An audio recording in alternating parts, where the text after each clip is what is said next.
When you are starting out with manifestation, it's not uncommon to have doubt. On one hand, you don't have any experience or very few. And on the other hand, you don't have a regulated nervous system.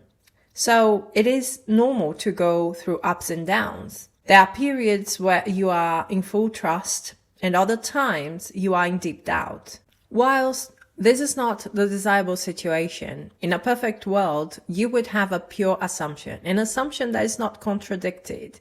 But this is a natural reaction. It's a natural reaction to anything that we are not experienced with. So even though you may have doubts about what you're manifesting, are you going to achieve this? You can still manifest your specific person. You can still manifest money. You can still manifest health, even though it's difficult for you to believe it. And I am going to tell you how to achieve that. But before I get into it, hello everyone. If you're new here, my name is Elle. Welcome to my channel. If you're in need of coaching, go to the description box. The information you need is there. But right now, let's get into today's topic. There are two things that I want to mention before I get into the specifics of how to create, even though you have doubt. Okay. And the first thing is the acknowledgement that it is okay not to be okay. It's okay to have a bad day. If you are struggling, if you are feeling like you are overwhelmed, it is time for you to take a break and honor yourself, love yourself, prioritize yourself, because in those moments is where you know exactly where your priority lies. It's not time to affirm and visualize and think about the desire. Those times are for you. You have to build yourself up again. You have to show yourself some love, find a way to honor yourself, and make sure that you are okay in the right mindset to then start working on other stuff. Another thing is the importance of consistent nervous system regulation until feeling calm and relaxed becomes your normal. Our nervous system has two responses: fight, flight, freeze, and rest, digest. The one you foster is going to become your normal. Cultivating a nervous system response of relaxation is going to allow you to be more consistent, okay? Not going through the ups and downs, and to be more aware of your assumptions. So you gain more control over the things that you assume about what is happening in the 3D. Now, let's say that you are already doing these two things that we talked about. How can we make manifesting a specific person or a new job or money, whatever you have in mind, how can we make that feel easy, effortless?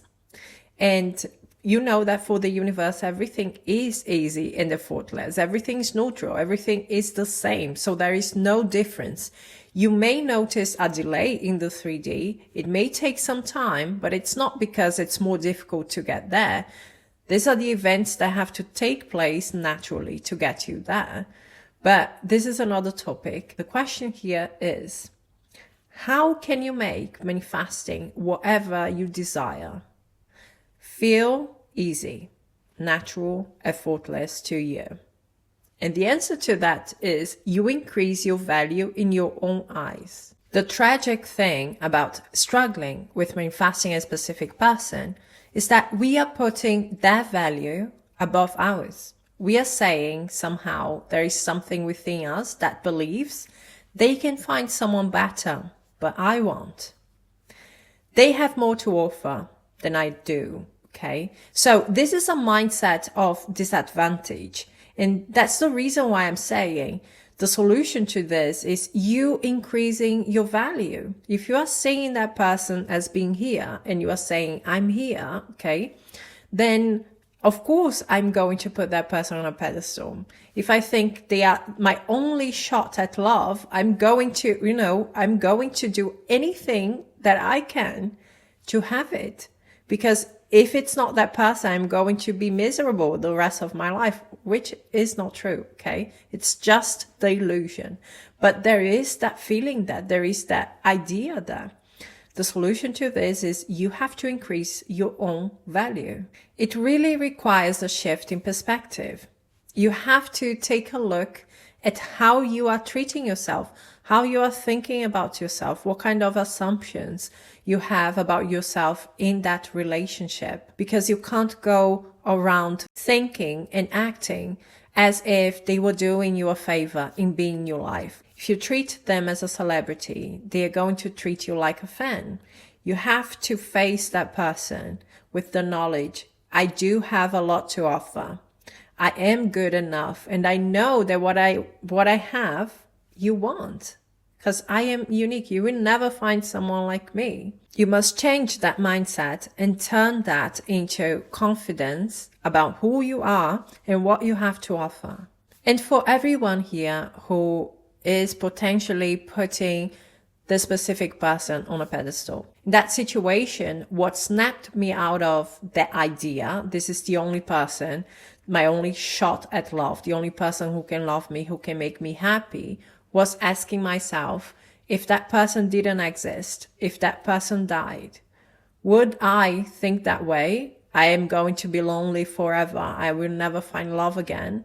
I would not. I would grieve, but at some point I would move on with my life. It's the right mindset to say, I choose that person, but I'm not depending on that person to be happy. Revaluing yourself is going to take you off that situation of disadvantage.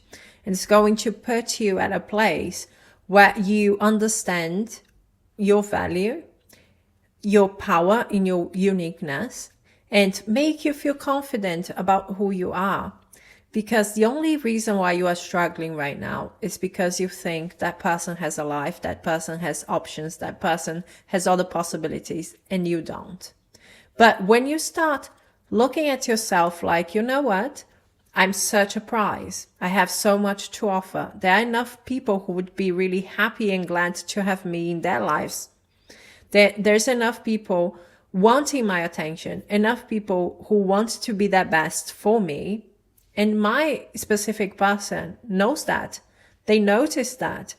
They wouldn't be dumb to let me go, okay?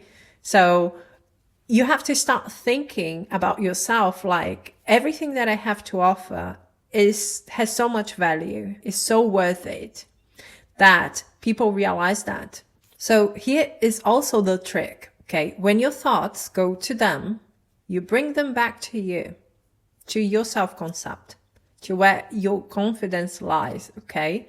And you tell yourself, wow, I'm such a catch. I have so much to offer. I am unique, I bring so much value to my relationships.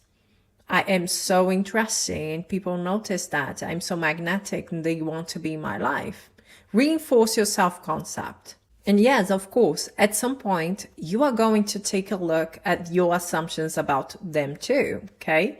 It's not just changing the ideas that you have about who you are, but you also have to change the ideas that you have about who they are so that you are not creating a loophole in the rules that you are creating in your life. You are not saying, this is how people react to me, but not that person. When you do that from a better self-concept, when you have revalued yourself and you are feeling confident in who you are and what you have to offer, and you know that, you know how important you are for the people around you, then taking a look at your assumptions about who they are and how they act is going to feel differently. When you feel like you are on that level, it's going to be so easier for you to believe that they can change for you, that they can think, oh my God, I don't want to lose this person because they are so important to me.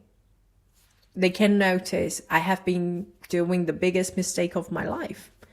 Or I thought that I wanted something differently, but I really want to be with that person. I'm going to make up for it. When you change your story and you believe it, it's going to be much easier for you to believe that they can change, okay? That they can be the best versions for you. You got this, guys. I believe in you, okay? That's it from me. Thank you so much for being here. We are going to talk soon. Bye-bye.